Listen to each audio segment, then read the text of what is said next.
मेरी टीम आपके लिए लेकर आए सी लैंग्वेज की सीरीज में फिर से नया लेक्चर। तो आज के लेक्चर में हम समझने वाले हैं फॉर लूप के बारे में। जैसा कि हमने लास्ट लेक्चर में डू व्हाइल और व्हाइल लूप के बारे में पढ़ा था, वैसे ही आज हम फॉर लूप के बारे में पढ़ने वाले हैं किसी प्रोग्राम के माध्यम से। तो चलिए चलते हैं कंपाइलर की ओर। अगर आपने चैनल को सब्सक्राइब नहीं किया है तो सब्सक्राइब करें और बेल आइकन को प्रेस करें। जैसा कि आपको शो हो रहा है, यहाँ पर मैंने एक प्रोग्राम का ब्लॉक रख रखा है। इसमें मैंने एक इंट डेटा टाइप आई बनाया है। उसका मैंने इनिशियली वैल्यू 1 रखी है, उसकी वैल्यू 1 से स्टार्ट हुई है। ठीक है, अब मैं आपको प्रोग्राम बताता हूँ फॉर लूप। ठीक है, अब फॉर लूप से समझ में क्या आता है। फॉर मतलब के लिए फॉर। ठीक है, फॉर के बाद इसका एक्शन स्टेटमेंट में आपको बता देता हूँ पहले। I is equal to 1। For loop, ये लूप तब काम करेगा जब आई की इनिशियली वैल्यू 1 रहेगी। कहाँ से स्टार्ट करना है? हमें 1 से स्टार्ट करना है। ओके, फिर इसके बाद हम सेमीकोलन लगाएंगे। फिर हमें यहाँ पर कंडीशन लिखना है कि आई की वैल्यू कहाँ तक बढ़नी चाहिए।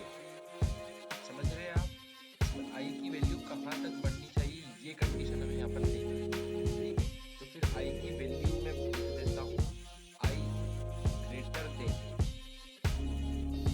और इक्वल टू 5 तक, 5 तक बढ़नी चाहिए। 5 बढ़नी चाहिए नहीं, फिर 5 बढ़ने के हिसाब से वो आगे पीछे हो सकता है, लेकिन इक्वल टू लिखेंगे हम तो 5 तक ही रहेगा। और उसके बाद हम सेमीकोलन लगाकर कौन सा ऑपरेटर यूज करना है, बढ़ाना है या घटाना है, इंक्रीमेंट या डिक्रीमेंट, कोई सा भी लूप में कोई सा भी ऑपरेशन परफॉर्म कर सकते हैं। तो हम यहाँ पर इंक्रीमेंट ऑपरेटर यूज करेंगे। ओके, ये हमारा लूप का स्टेटमेंट कंप्लीट हो चुका है फॉर लूप का।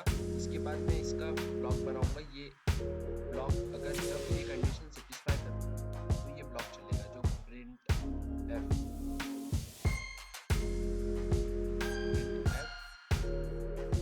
डबल कोड में ट्रायंगल्स सेमीकोलन लगा के मैं इसे क्लोज कर दूंगा।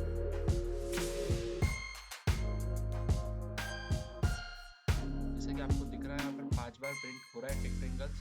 और अगर इसे टेबुलर फॉर्म में प्रिंट कराना है तो \n लगा दीजिए आप, तो ये टेबुलर फॉर्म में प्रिंट हो जाएगा। तो फ्रेंड्स, धन्यवाद, आपने हमारा वीडियो वॉच किया।